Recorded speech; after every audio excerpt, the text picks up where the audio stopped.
സംസ്ഥാനത്ത് വരും ദിവസങ്ങളിൽ മഴയുടെ ശക്തി കുറയുമെന്ന് ഇപ്പോൾ കാലാവസ്ഥാ നിരീക്ഷണ കേന്ദ്രം അറിയിച്ചിട്ടുണ്ട്. അതോടുകൂടി ഈ വർഷത്തെ ഓണാവധി ഇങ്ങനെയാണ്. വീഡിയോയ്ക്ക് മുൻപ് വീഡിയോ ലൈക്ക് ചെയ്യുക, ചാനൽ സബ്സ്ക്രൈബ് ചെയ്യുക. ഈ വരുന്ന ഓഗസ്റ്റ് സെപ്റ്റംബർ മാസം അങ്ങോട്ട് ധാരാളം ചിത്രങ്ങൾ OTT റിലീസ് ചെയ്യും. നമ്മുടെ ചാനൽ ഭാഗം പരിശോധിച്ചാൽ ആ വീഡിയോയ്ക്ക് നിങ്ങൾക്ക് കാണാൻ വേണ്ടി സാധിക്കുന്നതായിരിക്കും. നേരെ ഇന്നത്തെ വീഡിയോയിലേക്ക് പോകാം. സംസ്ഥാനത്ത് ഇന്ന് മുതൽ മഴയുടെ ശക്തി കുറയുകയായിരുന്നു ഉണ്ടായിരുന്നത്. എന്നാലും കാസർഗോഡ്, കണ്ണൂർ, തൃശ്ശൂർ, പാലക്കാട് ജില്ലയിലൊക്കെ മഴയുടെ ശക്തി കൂടുകയാണ്. എന്നാലും ഇനി വരുന്ന ദിവസങ്ങളിൽ മഴയുടെ ശക്തി കുറയുമെന്നാണ് ഇപ്പോൾ കാലാവസ്ഥാ നിരീക്ഷണ കേന്ദ്രം അറിയിച്ചിട്ടുള്ളത്. അതുകൊണ്ട് തന്നെ നാളെ മുതൽ എല്ലാ വിദ്യാഭ്യാസ സ്ഥാപനങ്ങൾക്കും പ്രവൃത്തി ദിവസമായിരിക്കും. അതോടുകൂടി തന്നെ ഇപ്പോൾ ഇതാ ഓണപ്പരീക്ഷ നടക്കുകയാണ്.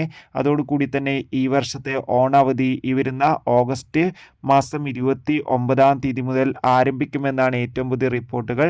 എന്തായാലും നമുക്ക് കാത്തിരിക്കാം കൂടുതൽ അപ്ഡേഷൻ അറിയാൻ വേണ്ടി. അടുത്തൊരു വീഡിയോയിൽ കാണും വരെ